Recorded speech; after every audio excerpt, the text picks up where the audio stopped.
welcome to Live in the Solution. I'm Mary Trimble and I'm here with your readings for March the 26th through April the 1st. I can't believe we're in April already. It's crazy. So first of all, thank you for liking my videos, for sharing them on your social media, for commenting. I read every comment, for subscribing if you haven't already. I really appreciate you. Thank you so much. And please check out my Patreon page. I have a Patreon page. The link will be below, and it'll also be on my YouTube channel, and just check it out. It's another way to just support me, and I want to thank my patrons. I just started it a week or so ago, and it's just thank you. Now, I just wanted to do a little astrological report first. Also, personal readings are below. These are for general readings. They're for your sun, moon, and rising. You'll find those links to the other videos down below, so you can click on your sun, moon, and rising.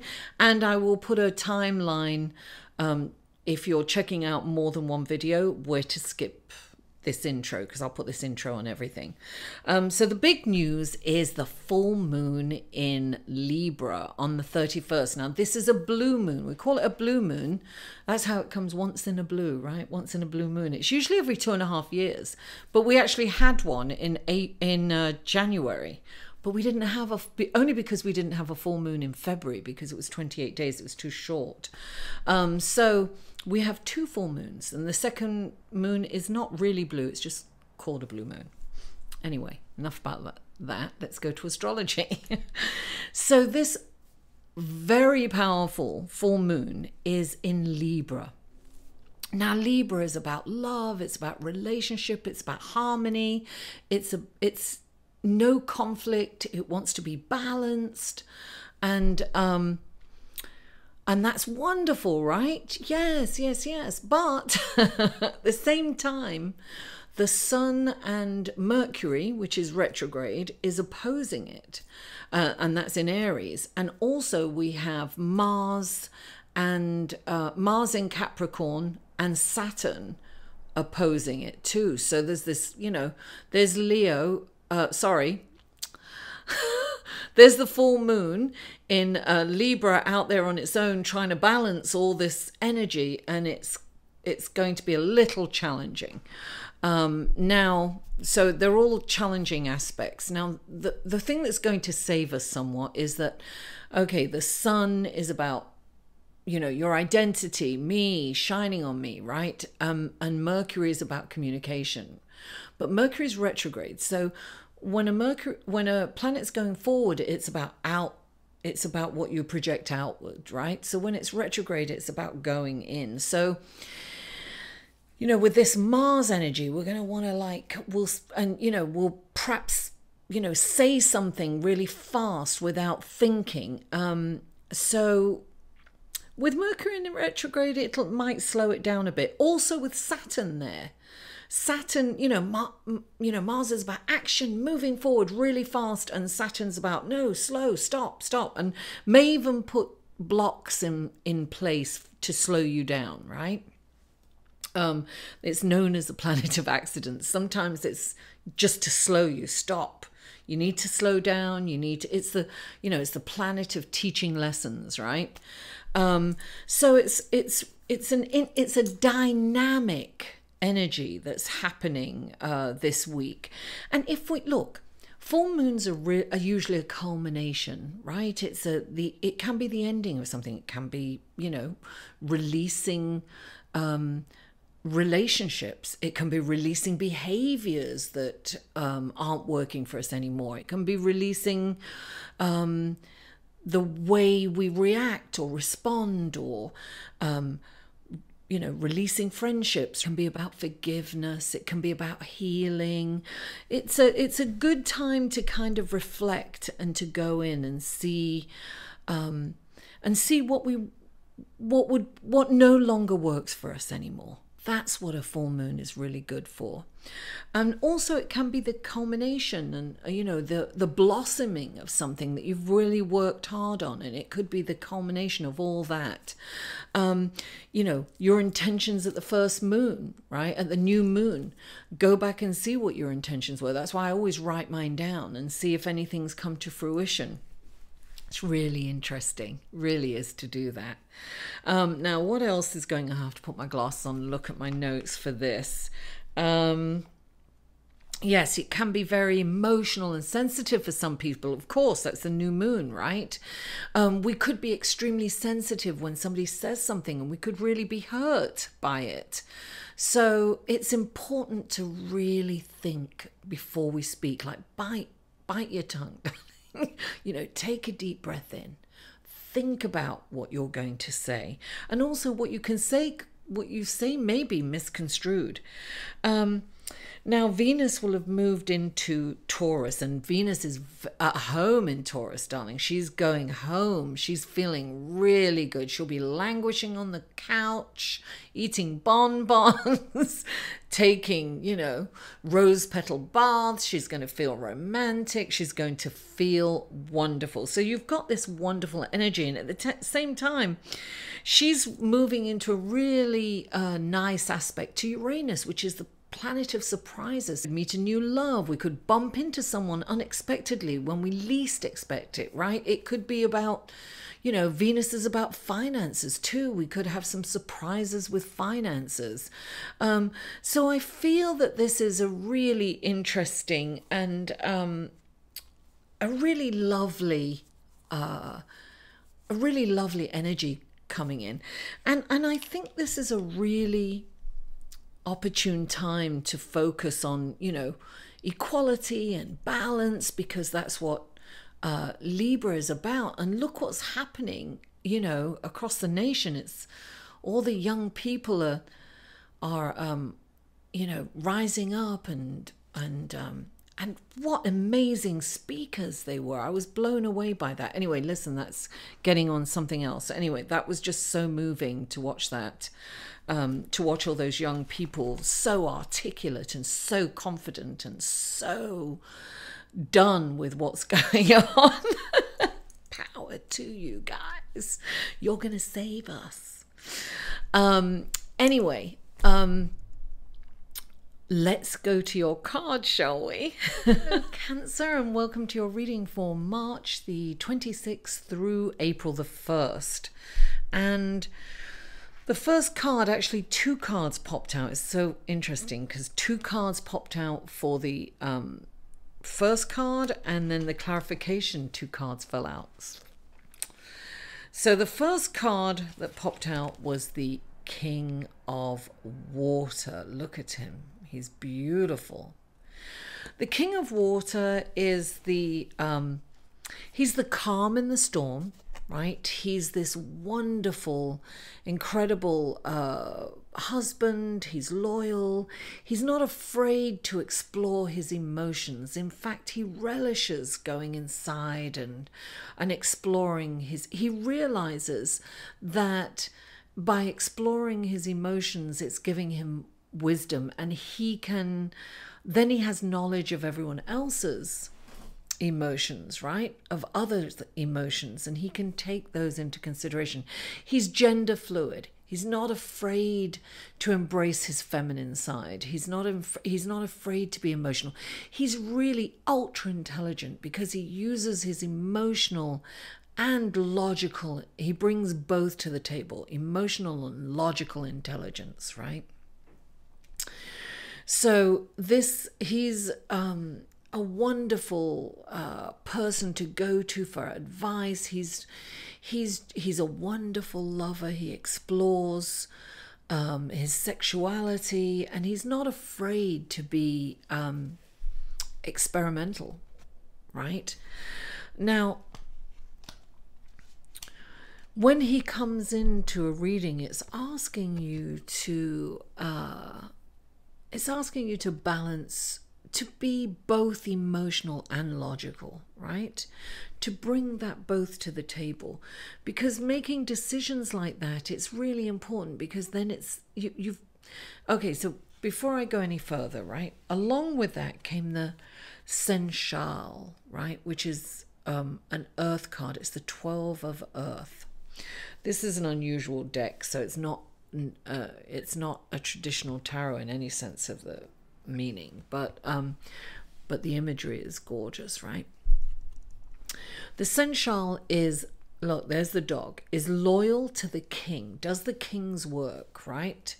He or she has two sets of keys, right?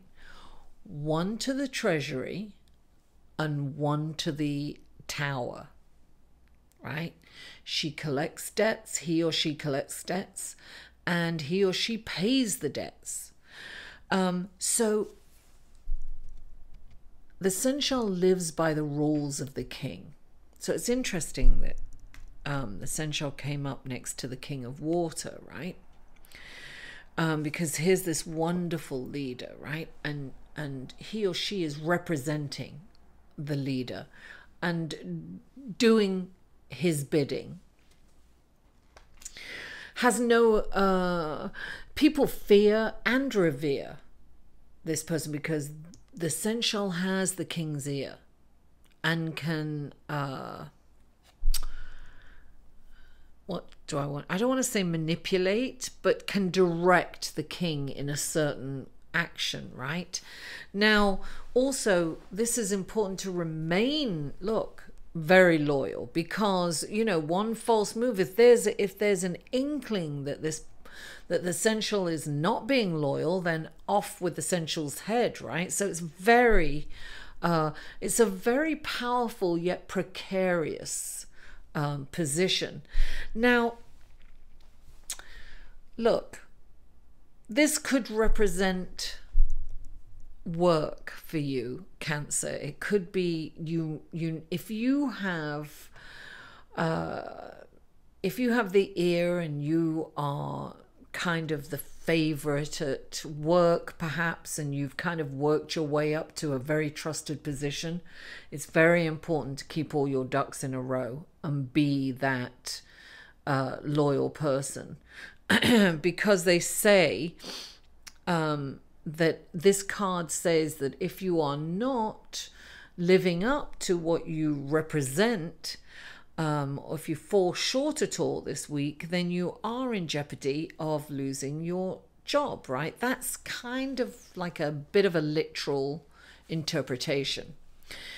I feel that the Sensual has a higher calling and is doing the bidding of, right, of God. You see the third eye at the top? So of, you know, spirit. So look, and this is all about intuition, and that, you know, this is about intuition and psychic abilities, right? So I have a feeling that this is about, the Sensual is about somebody representing in this life, representing the higher realm, spirit, the universe, God. And this is about being really conscious of everything you do. Look, the Sensual has the power to either put you in the tower or, you know, pay your debt, right? Pay the king's debt. So you have these, it's like, will you use your power for good or evil? I mean, that's kind of what the message is. Are you going to use your power for good or evil? That is the question. So this to me is a card. I don't know if you can see it so well there because the lighting is so dark here. This to me is a card where this is a person with power, right? And it's and she has power. I'm just going to use she, it's gender fluid. She has power because she is connected to the universe, and she's really got a strong communication on, and so she's advising people, perhaps, right? She's advising people through her connection to a higher being, right? To spirit, to the universe. So with that comes a big responsibility, right? It's important that if you direct people or you give advice to someone, spiritual advice, you have to really be careful how you convey that advice, right? Now, this can also, I'm also getting... Okay, so wait, okay, I'm going to tell you what I'm getting. I'm getting that it's really important to think about the karmic value of every decision that you make. So how you're treating people and how you put yourself forward this week and how you're behaving. Are you not doing the work that you're supposed to do, right? Are you, taking a break when you're not supposed to? Are you not on point? Are you pretending that you are? You're not. This is really, this is definitely what I'm going to see. People are going to see through it this week. If you are, if you're not doing what you're supposed to do, if you're falling short of your responsibilities and you're not being as loyal as you normally are, it will be so apparent to others that you're not doing what you're supposed to do, and it's not going to be good for you. Now, the Seven of Pentacles is clarifying this, and this is saying, so you've got maybe some emotional issues will come up for you during the week, and it might make you distracted and not you might drop the ball a bit because you're so kind of taken up with that. And you've got the Seven of Pentacles, right? So this is about taking a moment and looking at how far you've come and really acknowledging that, and look at how you can grow through this situation. Actually, Cancer, excuse me, I'm seeing that this is an emotional situation that's going to happen perhaps this week, and it's something that you can grow from. You can choose to grow from it, or you can be up in your head and just hurt yourself. Actually, it's about and that's exactly what I'm getting. You can be up in your head and going over the worst case scenario with it, and that's going to hurt you. So this is like, just take a moment and breathe, right? Take a moment and breathe and acknowledge how you can grow through this experience, but you need to be present. So you need to really be present, because you can't drop the ball on your other responsibilities. And I have a feeling that you've kind of got you're not letting go of something, Cancer. There's something that you need to let go of. Yes, definitely. There's something that you need to let go of, because look, your next card, you're holding on to something. It's maybe, I have a feeling that it's unconscious emotions that you're holding on to, and it's time to release them. Let them out of the tower, darling. Now you have the Nine of Water here. The Nine of Water is releasing really heavy, deep emotions. Yes, you've got some deep emotions. Now, these could be emotions from the past, or these could be emotions that happened to you this week, but it's about cleansing, it's about purging, it's about releasing them. I'm a Cancer, and I had a very, earlier this evening, I had a wonderful dinner with my son, and there was a wonderful release of emotions from both of us. It was a very healing experience, and it's so apropos, because this is about releasing those emotions and being lighter, right? Forgiving yourself. Because I think it's the hardest thing for us to do, is to forgive ourselves. It's easy.